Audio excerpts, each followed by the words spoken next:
Kevin Williams here on the Shore Sports Network, and obviously much of what we've been doing over these past couple of weeks is talking about the future. The future with a lot of question marks when it comes to sports on all levels, but especially for us here in Monmouth and Ocean County and the Shore Sports Network, high school athletics. And I'm joined today on this conversation by Manasquan boys basketball coach Andrew Bilodeau and John Truhan, the head girls basketball coach at Red Bank Region. I thank you both for joining us on this conversation. And I'm going to, unfortunately, Andrew, bring up, I guess, what's a bad memory in a way. Your season was still going on in that second week of March when we got shut down. You were literally, for all intents and purposes, getting ready to get on a bus to co-play Camden in a group semifinal game in Toms River, when, of course, at first your school administration made a decision that we don't think that's safe. And, of course, the entire season got shut down shortly after that. But I want to take you back to that March day for you, and how difficult was that for your players, especially your seniors, to have their season not end on the court? Yeah. First of all, good to see you guys. Hope everybody's doing well. Certainly good to hear some different voices, but it was difficult. It was difficult, Kevin. And what actually happened is there was communication between the two school districts kind of ongoing that day. And then school doctors got involved, and they made some recommendations. And once that happened, we knew it was in trouble.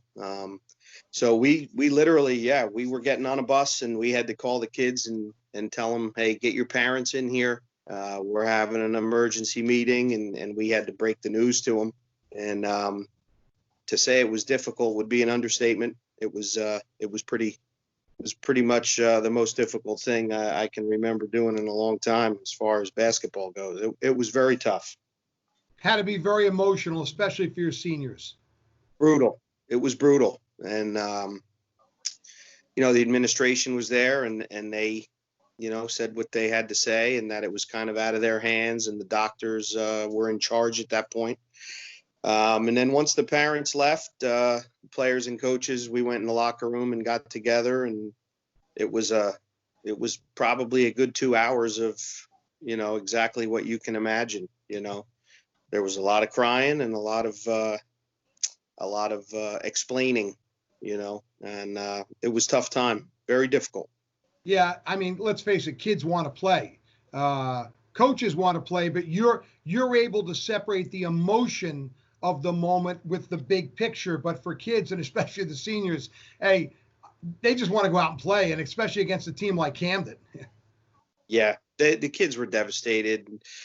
I read Rick Brunson's comments the next day in the paper, and he had said, what are we doing playing games at this point? And I think it was the blow was lessened a little bit the next day when the whole state tournament was shut down, and then we kind of understood the gravity of what was really going on.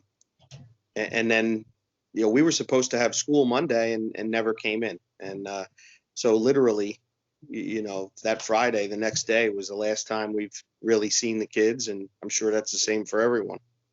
End of what was a magical season for the Warriors, 31-1, a divisional title, WOBM Christmas Classic Championship, Shore Conference Tournament title, Central Jersey Group 2 Championship, and of course in the advancing to the semifinals of the groups. Now, for John Truhan, last year was a pretty darn good year as well. Red Bank Regional had one of their best seasons ever, 21-7, got to the finals of the WOBM Classic, quarterfinals of the Shore Conference Tournament.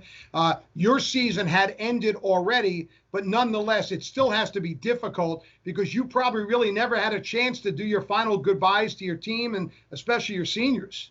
No, we never had a chance to, and again, great seeing you guys. Congratulations, Andrew. What an amazing job, and what a great season you had. We had our school was the first to close in New Jersey, I believe. We had we shut down, I guess, a Monday prior to the Monday where everybody shut down.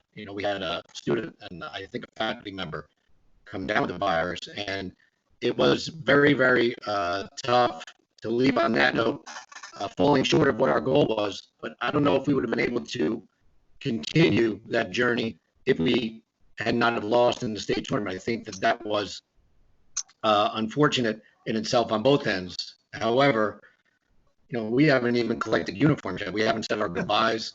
And our athletic director, Del Dauper, has set something up where, we won a public school title this year. So once we collect the uniforms, we'll get the jackets and have something planned in June. But that's just disheartening not to end on that note. And, everybody's in the same position. Having a little technical issue there, which is nothing unusual with these Skype conversations. So, guys, here we are in early June, and I know nobody's really thinking basketball because the fall season is first, and much of the focus has been on just getting athletics back. But tell me, where would you normally be now in this first week of June in terms of things your teams might be doing and your players might be doing over the course of the summer to get ready for next season? Andrew, I'll go with you first. Well, a lot of our guys play AAU, and certainly that wasn't an option this year. And so right about now, we would be beginning our summer workouts, where we usually go 3-4 days a week at Manasquan. And that's what we'd be preparing for that in our camp, and setting up our summer league and whatever events we're going to play in the summer. And we haven't been able to do it, obviously, but, we've been really spending our time communicating with colleges about our rising seniors and rising juniors, and sending out film and sending out transcripts. And, I think the college coaches are in the same boat. They had to be creative about how they're going to spend this time too. And so instead of preparing to play, I've been torturing myself by watching videos of our season and, just doing whatever we can to stay in touch with the kids and keep them going in a positive direction. JT, speaking of college, showing a little love for your buddy Joe Scott with the Air Force sweatshirt on. Nice touch. We had Joe on a couple of weeks ago and talked with him. But your situation similar to Andrew's in terms of contact with players and preparation for the summer?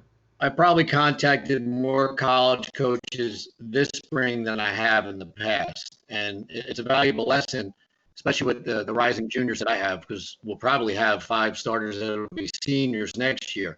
Most of them are multi-sport athletes, but the majority of them want to play at the next level.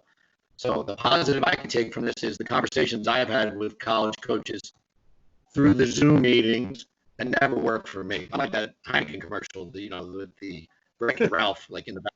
But it's really opened up communication with coaches, and it's the players that are interested in playing at the next level. Just say, hey, I reached out to so-and-so expressed interest, and for them to still feel like the season is continuing is huge, especially with what's going on. Yeah. So let's talk about. I'm sorry. Go ahead. We were going to do like a skills clinic for Little Silver and Shrewsbury, and that's got to get pushed aside. So the community stuff that we like to do got pushed aside, but hopefully I think we could find some other areas to bolster up our communities moving forward. Right. Right. I sort of started this segment and said that, there's probably not a lot of focus on the winter sports because everyone is just wondering, what are we going to see with the fall? First of all, when are we getting back? Listen, we haven't even addressed, is there going to be school in buildings next year? So all of those things kind of come first. But I know as coaches, listen, the nature of the game is you are always working ahead, because if you're not ahead, you're behind. So, Absolutely. with next winter, and I know it seems like so far away, but obviously for the two of you and any winter sports coach, one of the concerns has to be these predictions that this is going to return late fall, early winter. And, what would it mean if the season got even stopped before it started, almost like some of the spring sports? So, JT, is that something in the back of your mind? I want to echo what Bob Batter said the other day, is that I think basketball is the forgotten sport. And, something as trivial as, how do we have a 30-second timeout?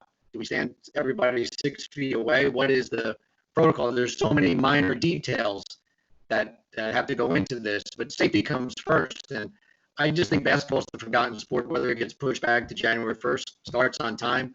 I just think that there has to be a plan in place, and someone has to take this by the reins and say, we're going to start here. This is what should happen, and if something does break out, this is what's going to happen, I think. Coach Bilodeau? I shudder to think that the winter sports will be affected. I'm hopeful. I think we're seeing a trend now. Colleges are going to be allowing their fall athletes on campus to work out.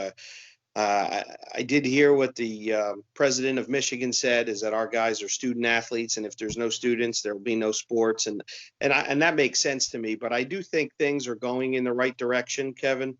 I think you're starting to see a loosening up of the restrictions we have in place, which were necessary, let's be honest. But hopefully we've kind of flattened the curve, I guess, is the phrase they've been talking about. And I'm really hopeful that we're going to have a fall season. I think the high schools will follow the professional and college sports, lagging behind, but basically following sort of their trend. And I hope for that. I think that makes sense. I do think in this age of liability, I think people are going to be very mindful of that and of the safety, and they should be. But I'm really hopeful that we're going to be having a fall season. I think that's important. I mean, I can't imagine a high school school year without football, without soccer, and without fall sports. So I did see some recommendations by people around the state to move football to the spring. And I think that stuff is frankly silly. I think, athletic directors' jobs are difficult enough to start now changing the seasons we play in, and you'd be doubling up on seasons. And I'm really hopeful things are going in the right direction, guys. Yeah, you and I share that opinion. Basketball, I was interested, Coach Truhan, you said, basketball, kind of the forgotten sport. It's not by nature a contact sport, but it is a contact sport. It is. I've never known a man-to-man defense in which you don't come in contact. If it is, it's a bad defense. But so it is. And I'm wondering, is one of your concerns the fact that, Andrew talked about liability? I mean, could there be players, and I should say parents, who really don't want their kids playing a sport like basketball? Maybe not a Division I player like a Ben Roy or something like that, but listen, the 6 through 12 kids on your team that you can't exist without, where mom and dad says, well, look, you're not going to play in college. Let's just shut it down now. JT, is that something that might concern you? I think it's definitely a concern. And my son plays Central Regional. He's a multi-sport athlete there. So as a parent, yeah, I'm concerned. Now, what's going to happen? Those kids that are playing, or what about the kids sitting on the bench right next to each other? Is that something that's going to be discussed? Do you have to move the chairs? I mean, there's just so many things to have a brief story of the H1N1 that broke out. My daughter had it during the second wave. It was in the fall. And I remember this when the Yankees played the Phillies. I know you were happy the Yankees won, Kevin. But she had like Tamiflu, had 2 doses. The next day we were in Disney. She was in the parks. Now, there's something that's down the road like that where we say, hey, there's not actually a flu vaccine. There's no cure for the flu, but is there something that can, someone, God forbid, comes down with the COVID, whether it's player, coach, administrator, referee, is there something there that we have without having to quarantine the whole school? I think those questions need to be answered too. Yeah, I think we can all agree there's 100 questions, and right now we don't have any answers. Hopefully we'll get some moving along. I want to kind of close with asking both of you sort of the same question. As most of us talk about the safety of players and the health and safety of players, and these are kids and all that. But I also think about the fact that both you guys are family guys. You have families at home, and there's got to be some concern, if not now, at some point. You're in a gym inside interacting with 15, 20 people. and you come home and, Andrew, you have younger kids, JT, yours are a little bit older, but you come home to your families, and the wife say first thing, hey, clothes off in the garage, jump in the shower, but you got to be careful. So have you had any of those conversations with your wives in going forward, or is that one you'll hold off as late as possible, JT? Whatever my wife says goes. So I'll wait for her to pick it up. So, yeah, well, as long as if we're allowed to play, then we've been pretty good at home here. Being proactive in preventing the stuff here, and when we go out, we wear masks. But my son finally started going to the park and playing basketball the other day. It wasn't a lot of kids there, but just to get him outside there, came back, washed his clothes, showered, and let's take one step at a time. Yeah, Andrew. Yeah, I haven't had those conversations. I haven't. I'm hoping that I have to. I'm hoping that we. We have to all have those conversations. My wife's a teacher as well, in a different district, and I think those are, going to be real concerns, Kevin, especially for coaches and their families. I agree. Yeah, and JT, of course, your wife is a teacher as well, so you are exposed. Or let's put it this way, if we're back in school in the fall, you will be exposed to a lot of kids on a daily basis. What I hope for more than anything, in speaking with the two of you, is somewhere around the second week in December, we have gathered to have the seating meeting for the WOBM Christmas Classic. Because if we have done that, we're heading in the right direction. If that gets postponed or canceled, it's going to be a miserable holiday season for me. So let's keep those positive thoughts. Absolutely. I hope we return, not only back to normal, but better than normal. And December, that would be a great step in the right direction. Coach Bilodeau, look forward to having you defend your title. Thanks so much. Guys, I appreciate you joining us. Let's all pray for good health, and we find a vaccine and we're able to keep everyone safe, and sports continues, because I've really had echoed this sentiment that, to a lot of people on the outside, they don't understand this. Sports is so important to a school and what it can mean to a district and the uplifting it does. And to me, school without sports, and by the way, the other extracurriculars, band, school, you take those things out. Hey, listen, you can just sit home and learn on a computer. It's those other things that really make a school something special. So I wish, along with you, that all those things get back at some point. For now, I hope you stay healthy, you and your families, and I appreciate your time. Thanks so much. Thanks, Kev. Stay well. See you, Andrew.